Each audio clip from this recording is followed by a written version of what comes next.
Welcome everybody back to Wilder Action, Birds and Bees. Today is my favourite lenses for insect in flight macro photography. I've gone through different kinds of lenses before, but these are my favourite all-time lenses for macro photography in flight for insects.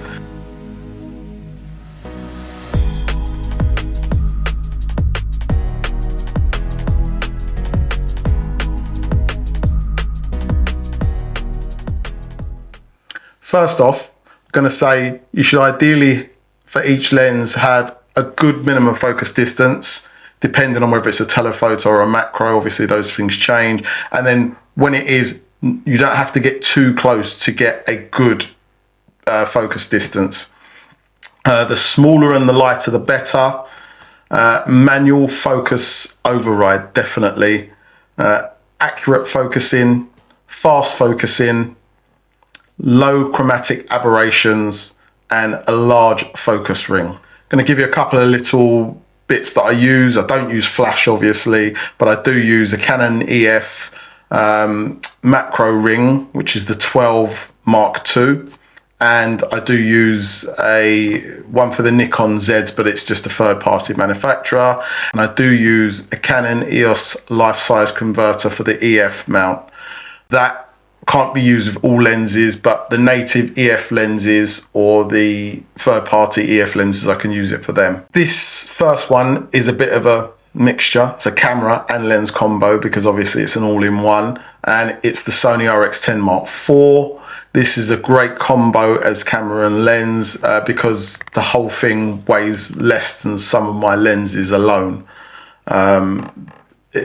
Round about, I think it's about 1.3 kilos. And to be honest, it's easy to use.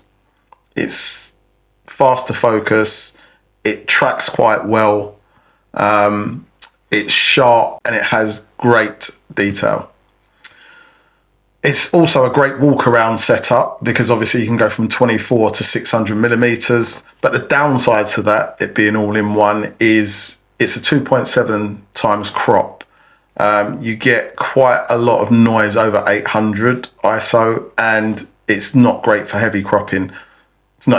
It's okay for cropping, but it's not great for heavy cropping. And obviously because this is not a true macro lens, you do need to crop quite a lot of the time. Next up, we've got the Canon 35 to 350L, and this was my foray. This is my entry into mirrorless, really, because it was the first lens I had as it's not a mirrorless lens. It's an EF lens, but I used it adapted on the Canon R5 and I loved it. Absolutely loved it at 135 millimeters, and I was using the Canon life size. Actually, I can't even remember. I don't know if I was using it with a teleconverter or the life size converter. I think I was using it with a teleconverter, but it gave really good detail for what it was. My copy had fungus in it, and at that 135 you couldn't see.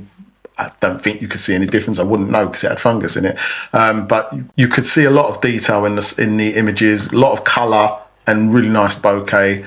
Yeah, I really like that setup. The downsides to that setup were it was very, very heavy for the size of the lens, and it's a Canon white.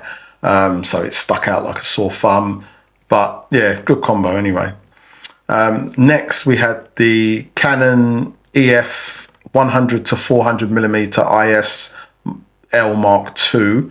I use this obviously on DSLRs, Dragonflies in flight and that, and I used it a little bit, not much, on mirrorless because I think I then moved to the 1 to 500, but to be quite honest, this lens has a soft spot in my heart. It's really nice lens. I'm not even sure if I prefer it more over the newer 1 to 500, even though what I'm going to say next up might throw you a bit. Yeah, that's a really, really good lens. Little bit heavy for in-flight macro, but not that heavy. It's like a medium-sized one. Feels a little bit heavier than the 1 to 500, but you can use it with tellies and you can use it with the life-size converter. So it's really good. Next up, we've got the Canon EF 180mm macro f 3.5 L lens. Great lens. Again, this lens had fungus in it. My copy of it had fungus in it, and I do want to get this lens again, so that bodes well. I really liked it. It's light for what it is for a 180mm lens. It's actually not that big at all for a 180mm lens, and it gave off good details. I was told it was slow to focus before I bought it. I looked at reviews and they said it's slow to focus. I thought I'd try it anyway. I really liked it, and you could use it with and without the macro rings and the life-size converter to get good results. I didn't really need it for that lens, to be honest, because of the focal length. But I think it was like an in-betweeny lens. It wasn't the greatest I've ever used, but it was a good lens for what it was. And I'd like to get a good copy of that to see if that was me or if it was, the only thing that was bad about it really is shooting into light. I didn't like shooting into light with it because it used to wash images out. But it was a pretty good lens, and like I said, I'll get another copy of that. Next, we've got the RF 1 to 500mm f4.5 to 7.1 L, and it's slightly lighter than the 1 to 400 when it's on the mirrorless, because you have to adapt it to put it on the mirrorless. So you need another piece on it.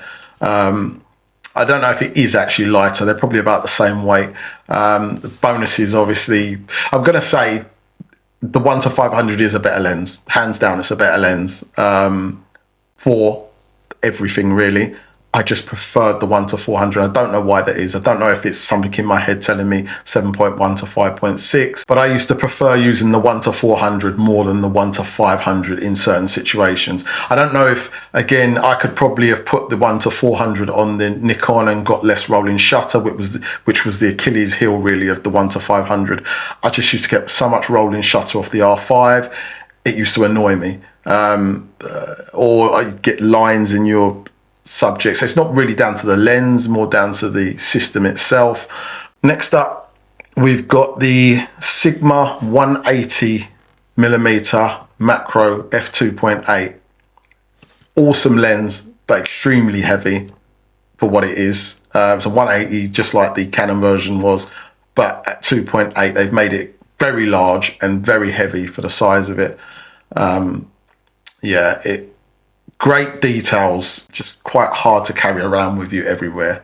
So yeah, that's the downside to that lens, and doesn't work the greatest with the Fringer adapter. It works okay, but I had some problems with it, so I'd rather not use it with the Fringer, which made me use it on the Canon, back to rolling shutter again.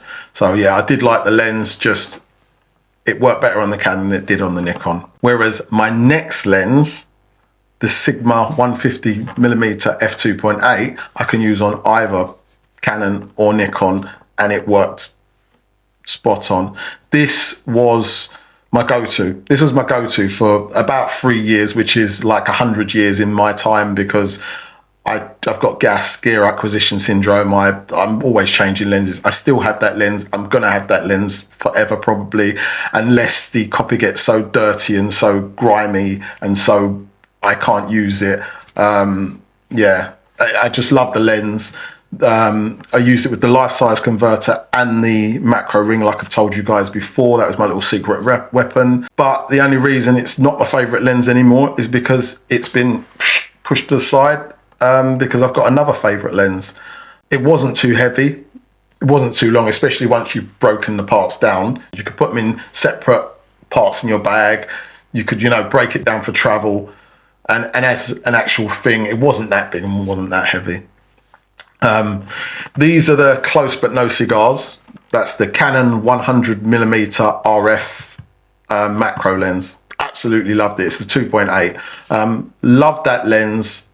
Well, I should say I really wanted to love that lens. I wanted to fall in love with it, and it was a great, sharp lens. The colors were amazing. Bokeh was really nice. The downside to that lens was the focus accuracy. And I'm sorry, that's probably one of the biggest things for me when it comes to insects in flight. If you can't focus accurately on something, see you later. It felt great in the hand. It had everything you need except for it didn't focus accurately. And I don't even know if it focuses accurately on still subjects. People say, oh yeah, but you need to manually focus for that. Well, I shoot insects in flight, so I need it doing something else. So yeah, close but no cigar for that. And then the Nikon 70 to 200 f2.8 S lens, amazing lens, probably the best aesthetically looking pictures I used to get out of any telephoto lens for insects. But it was quite hard to focus on subjects for flight because I couldn't get close enough, because the minimum focus distance wasn't great. Even though I bought the macro tubes, the macro extension tubes, it just wasn't great. And obviously when you buy macro extension tubes and life-size converters, I didn't say this previously, but your infinity goes. So if you see anything further than it's gone to infinity, which is not actually far, then you can't shoot it. So there's many times when I used to miss subjects when I had those other things on lenses. They're another downside to using those bits of equipment, but then they will help you get focus in the first place on an insect that's close to you. So that Nikon 70 to 200, so close. It was so close. It just couldn't get close. Big problem with that. Number one, the Nikon Z 105mm f2.8. Wow. It's a wow lens. Everything the Canon had, the 100mm, and focus accuracy and focus speed as well. The Canon had focus speed, it just couldn't be accurate. Just amazing. Just 100% amazing. I'm getting great colors out of it. To be honest, not as good as the Canon 100, but that maybe is just to do with the Canon color science in the first place. But then after you edit it, I can make them pretty much look the same anyway. But straight out of camera, the Canon used to look better. But yeah, the Nikon just is a wow lens. It's not an Achilles heel, but the downside to that lens is it's not long enough.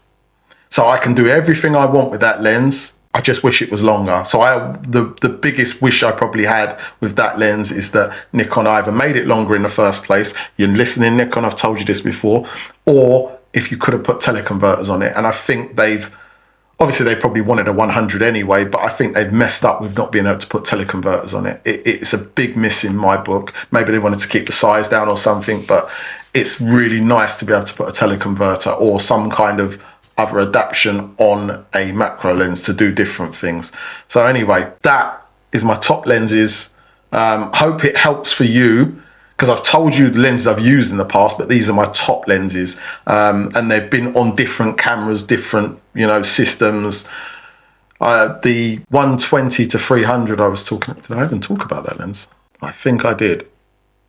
Just in case I've missed it, the Sigma 120 to 300mm 2.8 Mark 1, great lens for butterflies. I used to have it on my D500, so that was a crop, 1.5 crop. I think I've even used it on the Canon crop bodies as well. Great lens on any of those. And then I used to use it with tellies on mirrorless or with the life-size converter.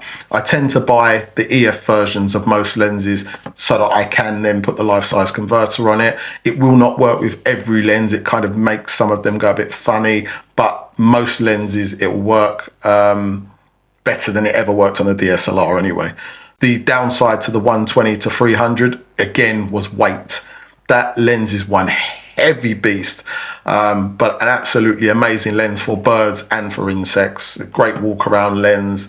2.8 everywhere. 120 you're at 2.8, 300 you're at 2.8. Obviously put a teleconverter on it, it becomes a 420, a 1.4 teleconverter becomes a 120, a 420 f4, or then a 600mm f5.6 with a 2x converter. But great lens for doing other things with, as long as you can handle the weight. But anyway, they're all my lenses. And like I said, hopefully it's helped you, and I'll see you on the next one.